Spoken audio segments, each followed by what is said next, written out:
السلام عليكم ورحمة الله وبركاته.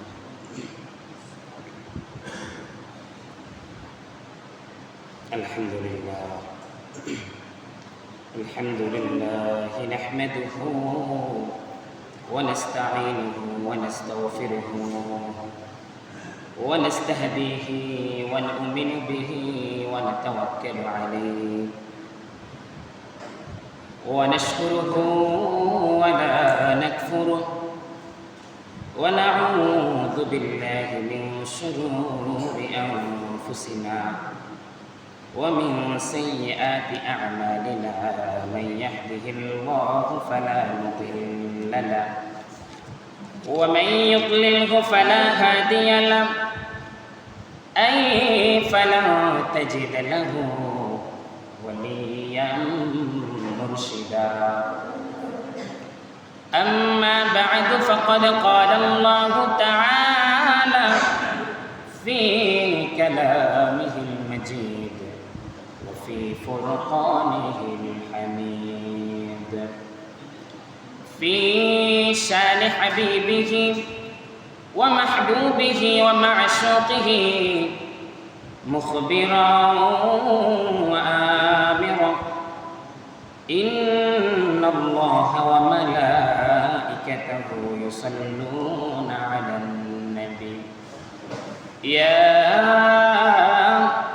أيها الذين آمنوا صلوا عليه وسلموا تسليما.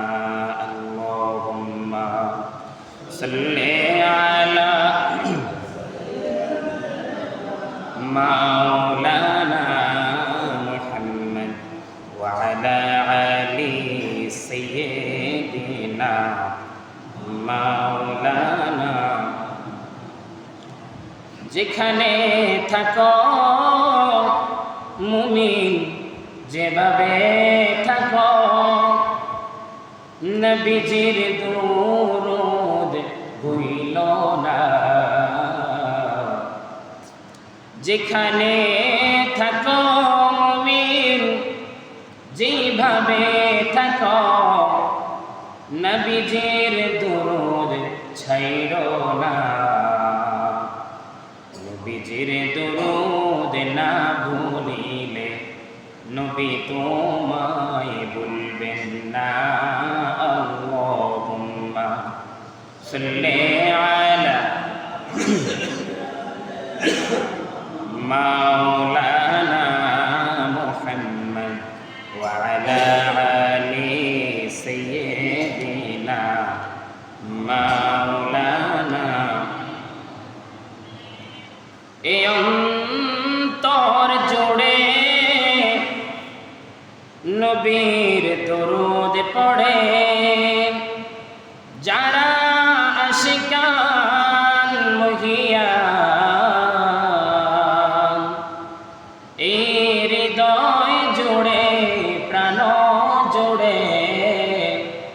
নবীজির দরুদ পড়িতে থাকে যারা আশিকে রাসূল। রোজ হাশরে হাউজে কাউসার রোজ হাশরে হাউজে কাউসার রাসূল দিবেন তাদের হাতে। আল্লাহুম্মা সাল্লি আলা। সবাই পড়েন মোহাব্বত নিয়ে ভালোবেসে পড়েন।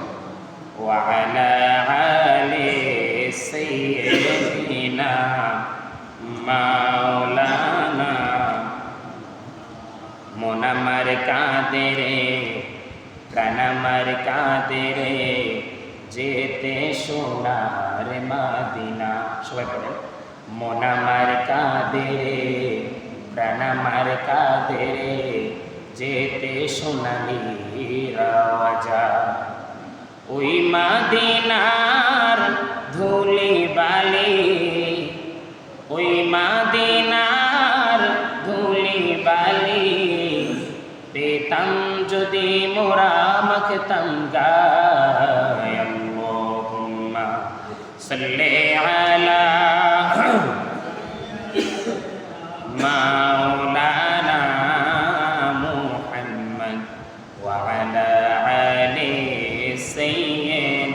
না মাওলানা,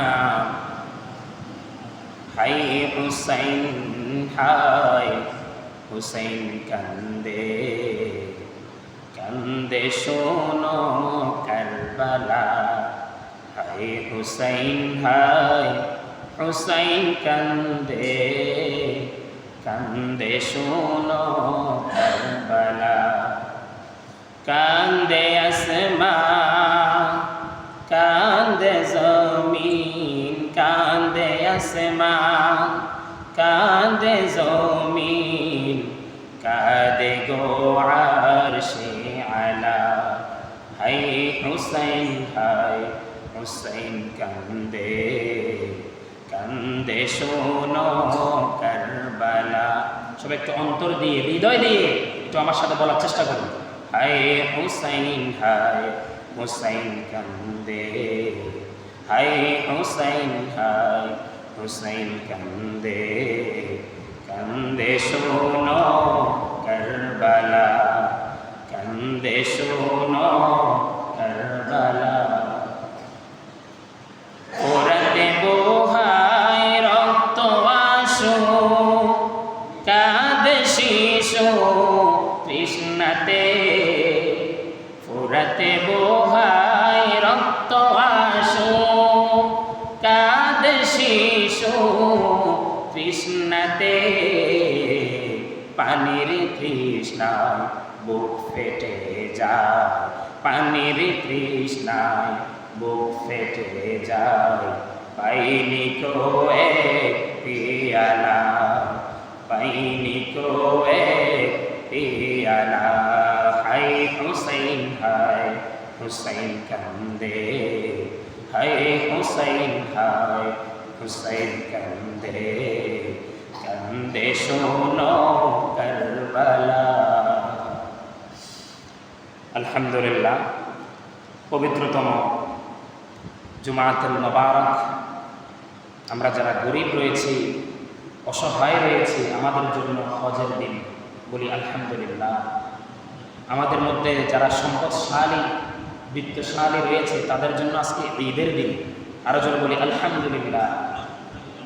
আজকে আরবি 10 মুহররম 1448 হিজরি,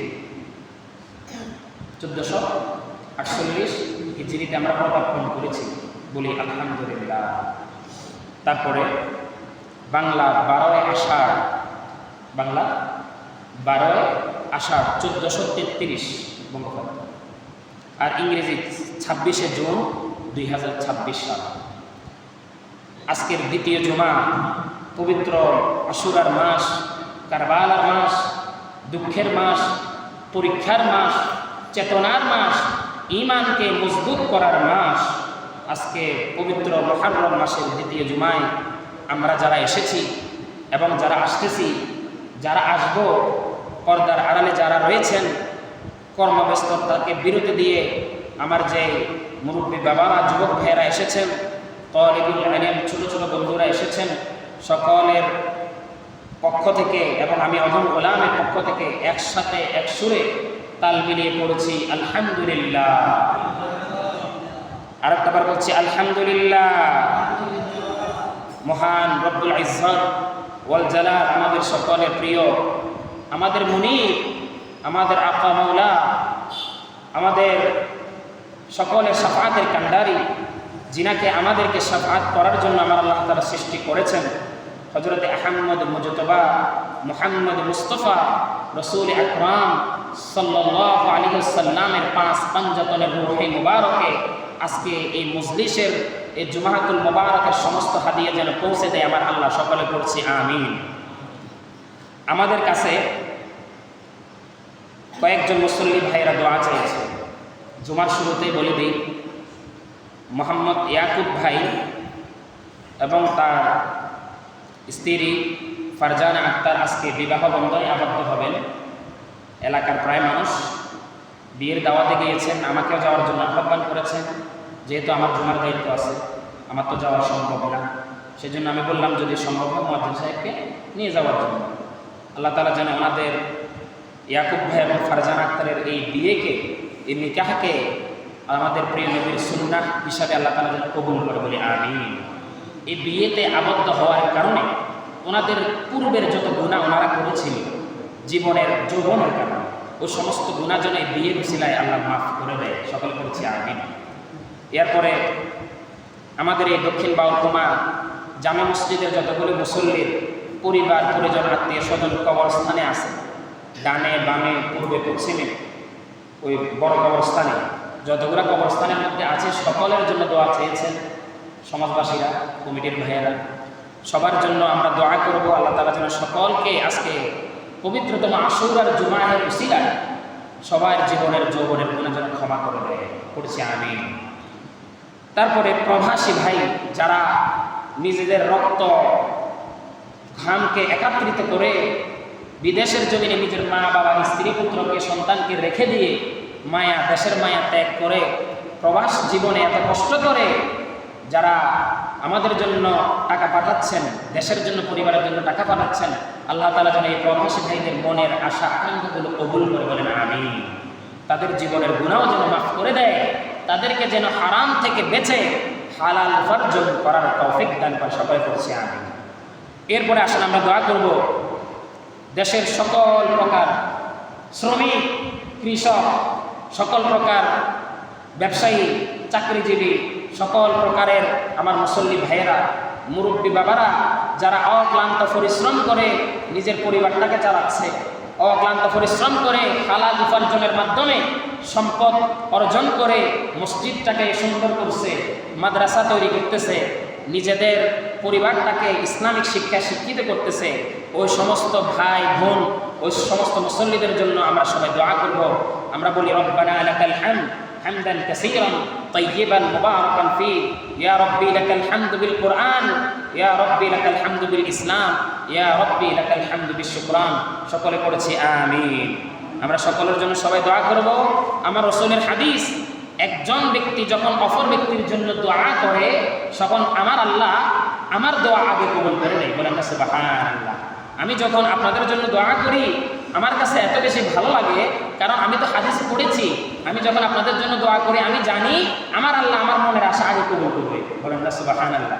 এই জন্য আমি কারোর জন্য দোয়া করতে কৃপণতা করি না, কাউকে সালাম দিতে কৃপণতা করি না, কারণ আমি জানি যে আপনাকে সালাম দিলে আমার আল্লাহ আমার জন্য সালামের ব্যবস্থা করে দেবেন। আমি যখন আপনার জন্য দোয়া করব আমার আল্লাহ আরও আমার জন্য বেশি দোয়ার ব্যবস্থা করে দেবেন। এই জন্য আমি দোয়া করতে আর সালাম দিতে কৃপণতা করব না, এটা হচ্ছে আমার রাসূলের সুন্নাহ। মানুষের জন্য মন খুলে দোয়া করো, মানুষকে মন খুলে সালাম দাও, মানুষকে মন খুলে আপ্যায়ন করো, মেহমানদারি করো, এর চাইতে বড় সওয়াবের কাজ পৃথিবীর জমিনে আর নাই, বলেন সুবহানাল্লাহ। প্রিয় মুসল্লিয়ানি কারাম, গতকাল ইশারের নামাজের পূর্ব থেকে প্রায় 11টা অবধি আমরা পবিত্র আশুরা কারবালাকে স্মরণ করে গুরুত্বপূর্ণ কিছু কথা আমরা আলোচনা করেছি, কিছু আমলের কথা আমরা শুনেছি, বলেছি। আল্লাহ তাআলা গতকালকের পবিত্র আশুরার মাহফিল যেন আমাদের সকলের অন্তরের অন্তঃস্থল থেকে আল্লাহ তাআলার আরশ আজিমে যেন কবুল করে, বলেন আমিন। আজকে মুহররমের দ্বিতীয় জুমায় আমরা আলোচনা করব নারীদের পর্দা গুরুত্ব সম্পর্কে। বলেন কিসের আলোচনা করব ভাই? নারীদের পর্দার গুরুত্ব সম্পর্কে। গত জুমায় আমরা আলোচনা করেছিলাম, অনেক মুসল্লি বিয়ের কারণে ছিলেন না, আজকেও সেম বিয়ের দাওয়াতের কারণে অনেক মুসল্লি নেই। যাই হোক, আপনারা যারা এসেছেন তাদেরকে ইনফরমেশন দিয়ে দিবেন আজকের আলোচনা কি হয়েছিল।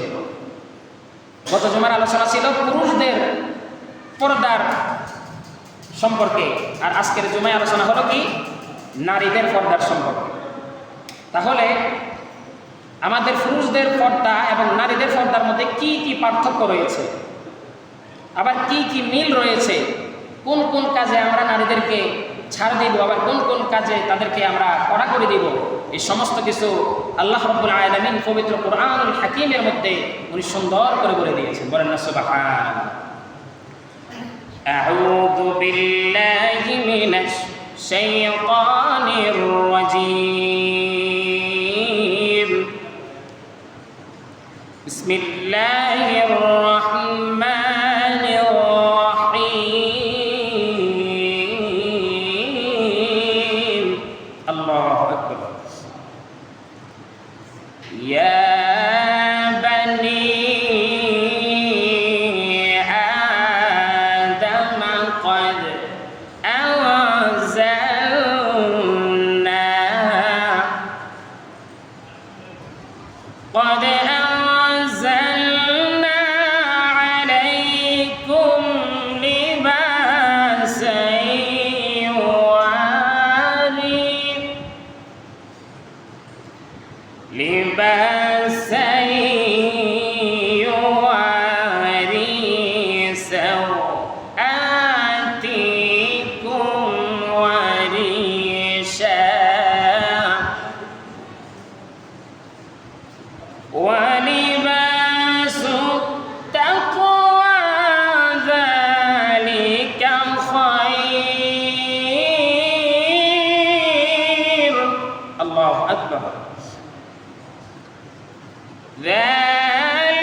মিন আয়াতিল্লাহি লাআল্লাহুম ইয়াযাক্কারুন। সবাই বলেন না সুবহানাল্লাহ। আর একটিবার বলেন না সুবহানাল্লাহ। রব্বুল আলামিন পবিত্রতম সূরাত আরাফের 26 নম্বর আয়াতের মধ্যে বর্ণনা করেন, তিনি বলেন, হে আদম সন্তান, ইয়া বানি আদম, বলেন না সুবহানাল্লাহ, ইয়া বানি আদম, হে আদম সন্তানেরা। তারপরে বললেন, কদ আনজালনা আলাইকুম লিবাসা, বলেন না সুবহানাল্লাহ। আমি তোমাদের প্রতি, তোমাদের জন্য পোশাক পাঠিয়েছি, তোমাদের প্রতি পোশাক নাজিল করেছি। লিবাসাই ইউওয়ারি সাওআতিকুম ওয়া রিশা, সুবহানাল্লাহ। আমি তোমাদের প্রতি পোশাক পাঠিয়েছি এই কারণে যেন তোমাদের সাওআতিকুম ওয়া রিশা, তোমাদের শরীরটাকে তোমরা ঢাকতে পারো, বলেন না সুবহানাল্লাহ। কেন পাঠিয়েছি? সাওআতিকুম ওয়া রিশা, তোমরা যেন তোমাদের শরীরটাকে ঢাকতে পারো, এবং ওয়া রিশা, তোমরা যেন তোমাদের শরীরটাকে হেফাজত করে শরীরের সৌন্দর্য বৃদ্ধি করতে পারো, সুবহানাল্লাহ। একজন মানুষকে খালি গায়ে পোশাক ছাড়া কি সুন্দর লাগে নাকি? বলেন না নাউযুবিল্লাহ। আমার আল্লাহ এই জন্য বলেছেন লিবাসাই ইউওয়ারি, যখন তোমরা পোশাক পরবে, আমি আল্লাহর হুকুমের পোশাকগুলি যখন পরিধান করবে, ওয়ারিশা, তোমাদেরকে হেফাজত হবে শরীর এবং সুন্দরও লাগবে। দুইটা কথা, পোশাক যখন পরবে দেখতে সুন্দর লাগবে এবং তোমাদের শরীরের সম্মান হেফাজত হবে, বলেন না সুবহানাল্লাহ। কত গুরুত্বপূর্ণ কথা। তারপরে বললেন, ওয়ালিবাসুত তাকওয়া, আল্লাহু আকবার। বান্দারা আমার, আমি পোশাক দিলাম শরীর ঢাকার জন্য, পোশাক দিলাম সৌন্দর্য বাড়ানোর জন্য, ওয়ালিবাসুত তাকওয়া, কিন্তু বান্দারা আমার, ওই পোশাকের মধ্যে সবচাইতে উত্তম পোশাক, সবচাইতে গুরুত্বপূর্ণ পোশাক হলো যেই পোশাকের মধ্যে তাকওয়া রয়েছে। তাকওয়া। আমাদের প্রিয় নবী হযরতে মুহাম্মদুর রাসূলুল্লাহ সাল্লাল্লাহু আলাইহি ওয়াসাল্লাম ওনার প্রিয় সাহাবী এবং প্রিয় শ্বশুরকে প্রশ্ন করলেন। হযরতে ওমর বিন খাত্তাব রাদিয়াল্লাহু তাআলা আনহুকে প্রশ্ন করল, হে ওমর, তাকওয়া মানে কি? তাকওয়ার ব্যাখ্যা চাই, তুমি তাকওয়ার ব্যাখ্যা আমাকে দিতে পারবে কিনা? সুবহানাল্লাহ। তাকওয়ার ব্যাখ্যা আমাকে কি দিতে পারবে ওমর? আল্লাহর নবীর সামনে এত বড় একজন খলিফা, আবার আল্লাহর নবীর প্রিয় সাহাবী, আবার আল্লাহর নবীর শ্বশুর, সুবহানাল্লাহ। উম্মে হাফসার বাবা, সুবহানাল্লাহ। আম্মা জান উম্মে হাফসার বাবা হলেন কি? হযরতে ওমর রাদিয়াল্লাহু তাআলা। বললেন, তাকওয়া কি? তাকওয়ার ব্যাখ্যা তোমার কাছে আমি শুনতে চাই। হযরতে ওমর বললেন, আমার লিবাসুত তাকওয়া ওয়া রিশা, আমার এই ঢিলা ঢালা পোশাক, তাকওয়ার পোশাক। আমি যখন একটা গভীর কাঁটাযুক্ত জঙ্গল দিয়ে যাব, গভীর কাঁটাযুক্ত বন জঙ্গল দিয়ে যখন আমি যাব, আমি কি করব? আমার এই ঢিলা ডালা জুব্বাটাকে, এই তাকওয়ার পোশাকটাকে আমি কি করব? হাতের মধ্যে একটু আটোসাটো করে, মুষ্টি করে, এইভাবে, দেখেন আমার দিকে দেখেন, এইভাবে করে আটোসাটো করে আমি জঙ্গলের মধ্যে আস্তে আস্তে করে হেঁটে যাব। যখন এইভাবে আমি পোশাকটাকে বোটে আটোসাটো করে একটু উপরের দিকে উঠাইয়া যখন আমি হেঁটে যাব, তখন জঙ্গলের মধ্যে যে কাঁটা আছে, ময়লা আছে, ওই ময়লাগুলো আমার পোশাকের মধ্যে স্পর্শ করতে পারবে না, বলেন না সুবহানাল্লাহ। লিবাসুহু তাকওয়া ওয়া রিশা। আপনারা কি বুঝতেছেন? আপনারা কি আমার কথা বুঝতেছেন? আলোচনা কি বুঝতেছেন? জি, যদি না বোঝেন আমাকে একটু ইশারা করিয়ে। প্রিয় হাজিরিন, ওমর বিন খাত্তাব এইভাবে ব্যাখ্যা দিতে লাগলেন, ইয়া রাসূলুল্লাহ, ইয়া হাবিবাল্লাহ, যখন আমি গভীর একটা অন্ধকার কাঁটাযুক্ত ময়লা আবর্জনাযুক্ত জঙ্গলের মধ্যে কোনো কারণে যাব, আমার লিবাসুহুত তাকওয়া জুব্বাটাকে এইভাবে আঁটো-সাঁটো করে আমি আস্তে আস্তে হেঁটে যাব, তাড়াহুড়া করে হাঁটবো না, দূর দূরান্ত করে লাফালাফাই আমি হাঁটবো না। কারণ আমি যদি তাড়াহুড়ো করে হাঁটি, লাফালাফাইয়া হাঁটি, তাহলে জঙ্গলের মধ্যে যে কাদা মাটি আছে সেটা আমার পোশাকের মধ্যে উঠে যাবে, জঙ্গলের মধ্যে যে কাঁটা আছে সেটা আমার পোশাকের মধ্যে লেগে যাবে, পোশাকটা ছেড়ে যাবে। ইয়া রাসূলুল্লাহ, এই ছাড়া অন্য কোনো ব্যাখ্যা যদি থাকে আপনি বলুন। আমার রাসূল বলেছে, সুন্দর বলেছে, বাহবা বাহবা জামিলুত তাকওয়া হাহুনা, বলেন না সুবহানাল্লাহ। তুমি তাকওয়া সম্পর্কে সুন্দর একটা ব্যাখ্যা দিয়েছ, কিন্তু ইয়া উমর তাকওয়া হাহুনা, আমার দিকে তাকান, তাকওয়া হাহুনা ইয়া উমর, তাকওয়া হাহুনা ওয়াহিদ, তাকওয়া হাহুনা আরবা, তাকওয়া হাহুনা সালাসা। ও উমর, তিনবার বলা হয়েছে। কয়বার? তিনবার বলা হয়েছে। তাকওয়া এইখানে, কোথায়? এইখানে দেখেন, তাকওয়া এইখানে ওমর, তাকওয়া এইখানে, তাকওয়া এইখানে। যখন ওমর, তুমি এবং আমি, কোন আল্লাহর বান্দা, কোন আমার সাহাবী, কোন আমার উম্মতে মুহাম্মাদি যখন তাকওয়াটাকে নিজের অন্তরের গভীরে লালন করবে, তাকওয়াটাকে যখন নিজের অন্তরের গভীরের মধ্যে যত্ন করবে, পৃথিবীর জমিনের কোন মানুষ তাকে লক্ষ লক্ষ নয়, কোটি কোটি নয়, মিলিয়ন বিলিয়ন টাকা দিয়েও তার মুখ থেকে আল্লাহ শব্দটাকে কখনো সরাইতে পারবে না। সুবহানাল্লাহ বলেন না? আমার কথা কি বুঝতেছেন? কথাগুলো কিন্তু ওজনী কথা, বুঝছেন নি বাবারা? ওগুলো খুব ওজনী কথা, খুব দামি কথা। আমি মানুষটা কম দামি হতে পারি, ছোট হইতে পারি, কিন্তু আমার কথাগুলো কি দামি কথা, ওজনী কথা, কোরআনের কথা। তাকওয়া, লিবাসুহুত তাকওয়া, এটা কি? কোনো মানুষ আপনাকে বললো, আমি তোমাকে মিলিয়ন বিলিয়ন টাকা দিব, লক্ষ কোটি কোটি টাকা দিব, এই দিব সেই দিব, সব দিব, তুমি উলঙ্গ হয়ে বাউর কুমার রাস্তা দিয়ে একটু হেঁটে হেঁটে আমাকে দেখাও, পারবেন? ভাই কথা বলেন না, পারবেন নাকি? জোরে বলেন না, পারবেন? এই ধরনের আচরণ কেউ পারবেন? কেন? টাকা না পৃথিবীর সবচেয়ে গুরুত্বপূর্ণ সম্পদ, কেন পারবেন না? কারণ হলো আমরা কি? মুসলমান। আমরা কি? আমাদের পরিচয় কি? মুসলমান, মুসলিম, মুমিন। বলেন না সুবহানাল্লাহ? আরেকটা বড় বলেন না সুবহানাল্লাহ? এরপরে আসেন, ওয়া লিবাসুহুত তাকওয়া। আল্লাহর নবী যখন বলল, কোন একজন মুসলমান ব্যক্তিকে, মুমিন ব্যক্তিকে পৃথিবীর সব কিছু দিয়ে দিলেও সে নিজের তাকওয়ার পোশাক, ঢিলে ঢালা সম্মানের পোশাক, মোটা পোশাক, সুন্দর পোশাক, সে কখনো খুলে নিজেকে উলঙ্গ করবে না। সে তার জান চলে যাবে, পৃথিবীর সম্পদ সবকিছু তার হাতের মুঠায় আসবে, তারপর সে এই ধরনের বাজে কাজ করবে না, যদি তার ভিতরে ঈমান থাকে, যদি সেই মুসলমান হয়, মুমিন হয়। বলেন না সুবহান?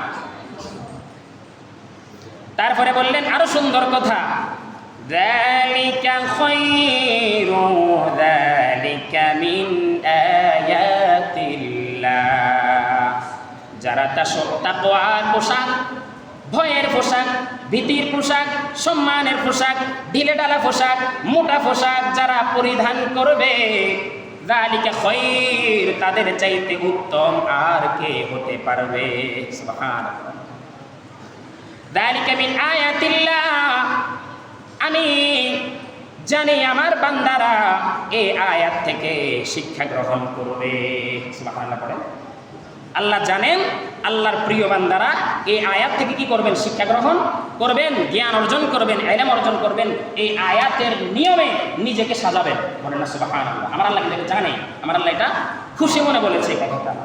তারপরে বলছেন লাআল্লাহুম ইয়াযাক্কারুন।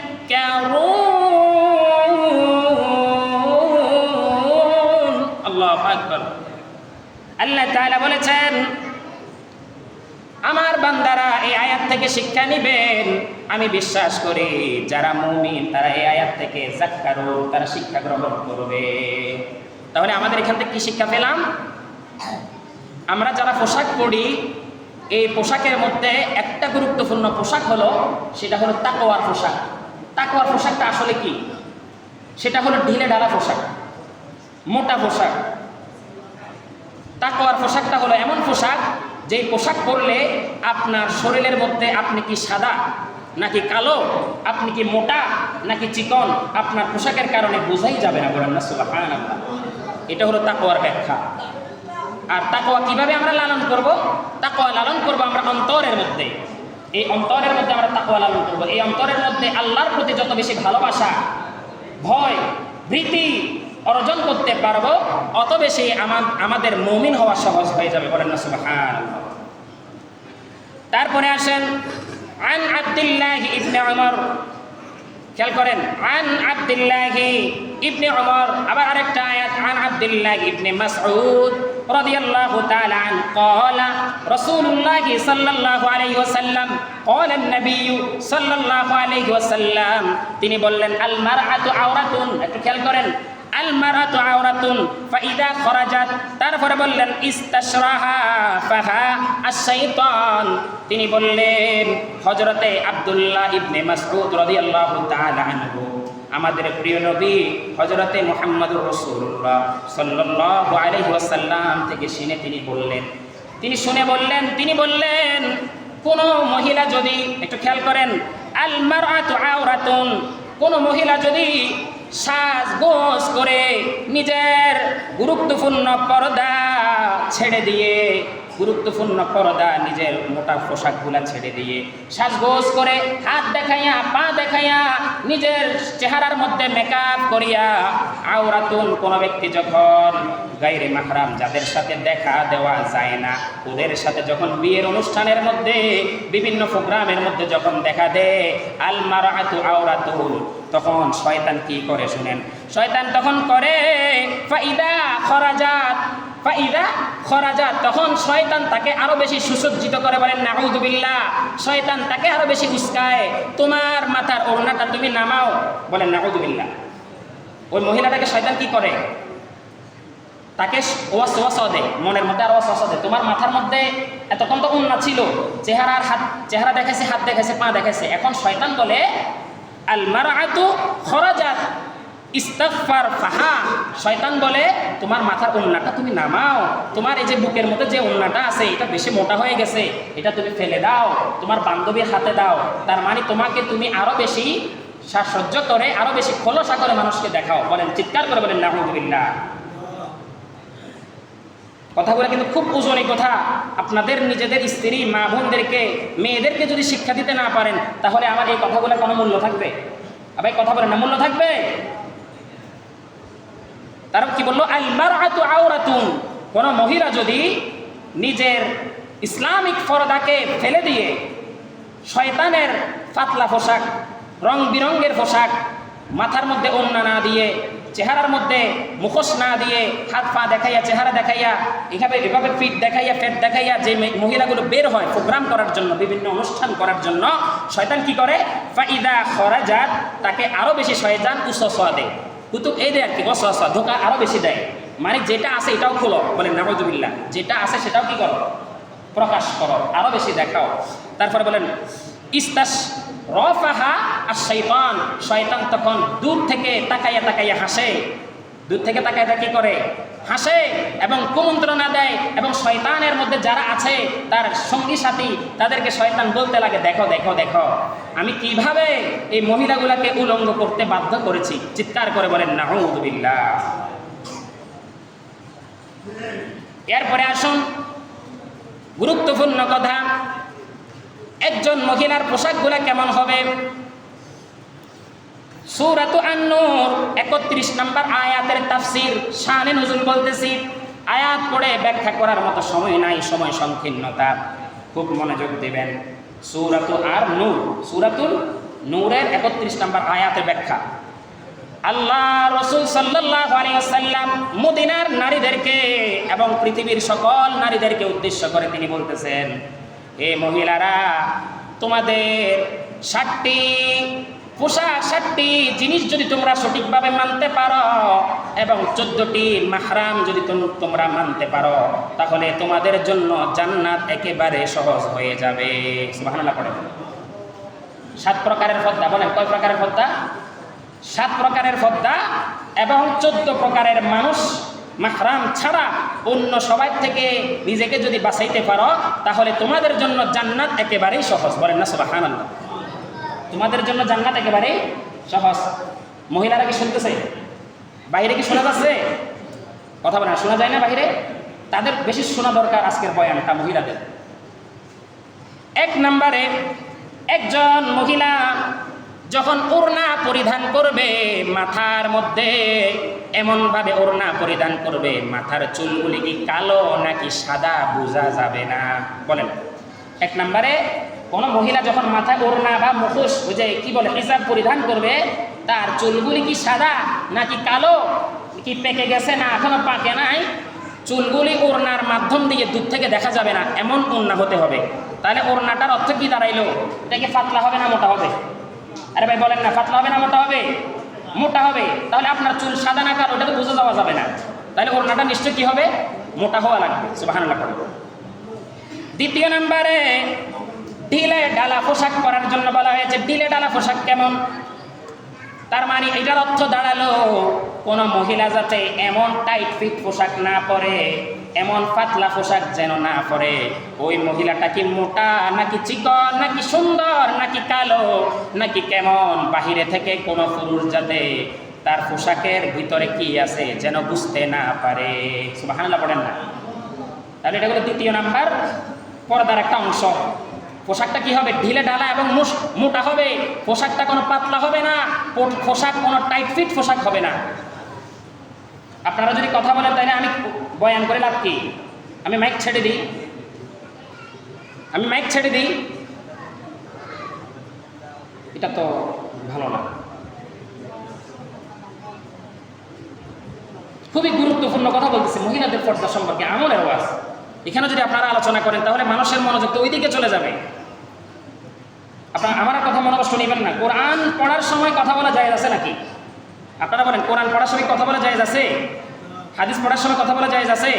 তাহলে আপনাদের এখানে আমি তো শুরুতেই বলছি যে মসজিদে এসে আপনারা কথা বলবেন না। মসজিদে যদি কোনো গুরুত্বপূর্ণ কাজ থাকে সেটা জুমার আগে না হয় জুমার পরে করেন। জুমার মধ্যে আলোচনার মধ্যে তেলাওয়াতের মধ্যে কেন আপনারা বলতে যাবেন? এটা তো আমার সাথে বেয়াদবি না। আমি তো আল্লাহর একজন পাপিষ্ঠ গোলাম। এটা তো স্বয়ং আল্লাহর কোরআনের সাথে বেয়াদবি হচ্ছে।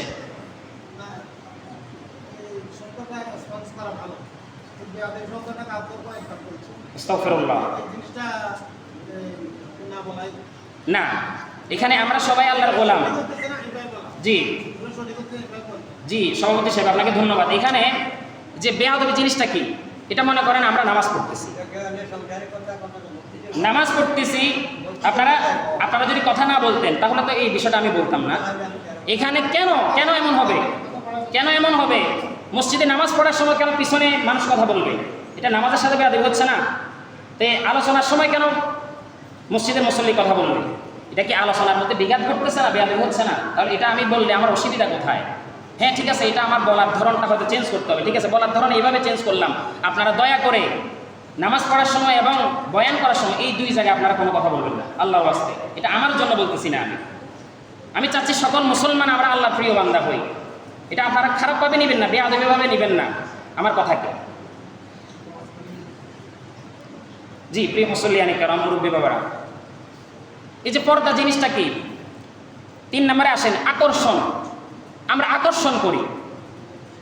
আমাদের মায়েরা বোনেরা, দেখা গেছে মেয়েরা অনেক সময় পোশাক এমনভাবে পরে, এত বেশি পাতলা হয় শাড়িটা, পেট দেখা যায়। ঠিক কিনা? অনেক সময় পিঠ দেখা যায়, অনেক সময় গলা দেখা যায়। এইভাবে আমাদের মায়েরা বোনেরা, মেয়েরা যখন শাড়ি পরে বা বিভিন্ন পোশাক পরে আমাদের শরীরের বিভিন্ন অঙ্গ প্রত্যঙ্গ দেখা যায়। এখন তাহলে এই ধরনের পাতলা পোশাক বা এই ধরনের আটো-সাটো পোশাকগুলি যদি আমরা পরি তাহলে তো ওই গুণাগুলা ওই মহিলার যেমন হচ্ছে, তার দায়িত্বে যদি কোনো বাবা থাকে, ভাই থাকে, কোনো স্বামী থাকে, তারও তো গুণা হচ্ছে না? ওই পর্দার গুণাটা কি তারও হচ্ছে না? তাহলে এই জিনিসগুলো তো আমাদের শুনতে হবে, না হলে আমরা সমাজকে কেমনে পরিবর্তন করব? গুরুত্বপূর্ণ কথাগুলো। তারপরে আসেন সৌন্দর্য জিনিসটা কি? আমরা পুরুষরা স্বর্ণ ব্যবহার করা জায়েজ নয়, কিন্তু মহিলাদের জন্য স্বর্ণ ব্যবহার করা হালাল, জায়েজ। বলেন না সুবহানাল্লাহ। তাহলে এই স্বর্ণ আমরা বাবারা, আমরা ভাইয়েরা, অনেক সময় স্বামীরা আমরা আমাদের স্ত্রীদের জন্য, মায়েদের জন্য, মেয়েদের জন্য কিনি না, ক্রয় করি না। এই স্বর্ণটা সে ব্যবহার করবে কানে, নাকে, গলায় অথবা হাতে। এটা কার জন্য? কথা বলেন না, কার জন্য? অবশ্যই মহিলা ব্যবহার করবে কার জন্য? স্বামীর জন্য। বলেন না সুবহানাল্লাহ। সে কার জন্য ব্যবহার করবে? স্বামীর জন্য ব্যবহার করবে। তাহলে এই স্বর্ণ তার কানে, গালে, নাকে, গলায় দিয়ে বা শরীরের অন্য জায়গায় স্বর্ণটা ব্যবহার করে শরীরের পোশাকগুলোকে খুলে দিয়ে সে যদি বিবাহের কোনো অনুষ্ঠানে এমন কোনো পুরুষকে সে দেখায় যে পুরুষ সে মাহরামের মধ্যে পড়ে না, 14 জন হালাল পুরুষের মধ্যে পড়ে না, তাহলে ওই গুনাহটার ভাগে কি স্বামী হলো না? ভাই হলো না? বাবা হলো না? এরপরে আসেন আওয়াজ। মহিলাদের মুখের আওয়াজ কতটুকু হতে পারে? আমার রাসূলুল্লাহ সাল্লাল্লাহু আলাইহি ওয়াসাল্লাম বলেছেন, ঘরের যেই বেড়া অংশ বা দেওয়ালের অংশ আছে, ওই ঘরের বেড়া বা দেওয়াল থেকে যাতে বাহিরে না যায়। বলেন না সুবহানাল্লাহ। আপনাদের সমাজে কি এমন আছে? আপনাদের ঘরে কি এমন আছে বলেন? আমার তো মনে হয় যে মহিলারা এত বেশি চিৎকার চেঁচামেচি করে, ঘরের দরজা ভেদ করে, রুম ভেদ করে, দেওয়াল ভেদ করে রাস্তায়ও শোনা যায় মহিলাদের চিৎকার চেঁচামেচি। ঠিক কিনা? ঠিক কিনা? তাহলে এই ধরনের গুরুত্বপূর্ণ কথাগুলি কি আমাদের জানার দরকার আছে না ভাই? এগুলো কি আমল করার দরকার আছে না ভাই? তাহলে একজন মহিলার কারণে 3 জন ব্যক্তি জাহান্নামে যাওয়া লাগবে। আপনারা কি জানেন হাদিসটা? একজন মহিলা যখন কোনো গুনাহের কাজ করবে, বেপরদার কাজ করবে, তার স্বামী যদি থাকে, বিবাহ যদি দেয়, স্বামী জাহান্নামে যাওয়া লাগবে। যদি ভাই বাবা থাকে, ভাই বাবা পর্যন্ত জাহান্নামে যাওয়া লাগবে। আর যদি ভাই বাবা জাহান্নামে যদি না থাকে, যদি উপযুক্ত সন্তান থাকে, ওই উপযুক্ত সন্তান পর্যন্ত একজন মহিলার কারণে জাহান্নামে যাওয়া লাগবে। চিৎকার করে বলেন নাউযুবিল্লাহ। তাহলে আমাদের যারা স্বামী রয়েছে, আমাদের দায়িত্ব ইসলামিক যে সঠিক পর্দা, ওটা আমাদের মা বোনদেরকে, মেয়েদেরকে শিখানো, করানো। বাবাদের, ভাইদের দায়িত্ব, সন্তানদের দায়িত্ব। আমরা পারবো কিনা বলেন? বলেন ইনশাআল্লাহ। আমরা পারবো কিনা বলেন ইনশাআল্লাহ? ইনশাআল্লাহ। প্রিয় মুসল্লিয়ানি কেরাম, সুগন্ধি, মহিলারা সুগন্ধি ব্যবহার করা জায়েজ নয়। আপনারা কি এটা জানেন? মহিলার সুগন্ধি ব্যবহার করা কি জায়েজ নয়, হালাল নয়। কিন্তু সে যদি সুগন্ধি ব্যবহার করতেই হয়, সে তার স্বামীর জন্য স্বামীর রুমে করবে। বলেন না সুবহানাল্লাহ। মহিলারা সুগন্ধি ব্যবহার করা জায়েজ না। যদি করতে হয় কোথায় করবে? স্বামীর সামনে, স্বামীর রুমে করবে। এটাই জায়েজ, এটাই হালাল। অন্য জায়গায় সুগন্ধি ব্যবহার করা যাবে না। মনে থাকবে ইনশাআল্লাহ। তাহলে স্বামীর জন্য এই যে কথাগুলো বললাম, এটা হলো সম্পূর্ণ স্বামীর জন্য। এই মহিলারা যা যা করবে পর্দার জন্য, এগুলো সব স্বামীর উদ্দেশ্যে করবে। এরপরে আসেন, মহিলারা কার কার সাথে দেখা দিতে পারবে? সূরাতুন নূরের 31 নম্বর আয়াতের মধ্যে 1 নম্বরে সে তার আপন বাবার সাথে দেখা করবে। আপন বাবা, সৎ বাবা নয়। কিছু ক্ষেত্রে সৎ বাবা হয় না, দেখা গেছে মাকে অন্য জায়গায় বিয়ে দিলে আরেকটা বাবা, ওই বাবার সাথে দেখা দেওয়া যাবে না। সুবহানাল্লাহ পড়েন না। তাহলে আপন বাবা। 2 নম্বরে আপন দাদা। 3 নম্বরে আপন নানা। 4 নম্বরে আপন চাচা, আপন চাচা।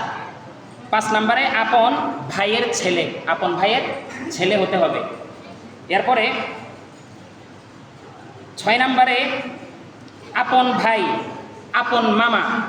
তারপরে নিজের স্বামী, নিজের আপন ছেলে, নিজের আপন ভাইয়ের মেয়ে, ভাইয়ের মেয়ে অথবা ভাইয়ের ছেলে, আপন আপন হতে হবে। তারপরে আপন বোনের মেয়ে বা বোনের ছেলে। কথা বলছেন, বোনের ছেলের কথা বলছি, আমি এখানে ছেলেদের কথা বলতেছি, মানে মাহরাম। আপন বোনের ছেলে, আপন ভাইয়ের ছেলে, নিজের শ্বশুরের সাথে দেখা দিতে পারবে। এইভাবে 14 জনের কথা উল্লেখ করা হলো।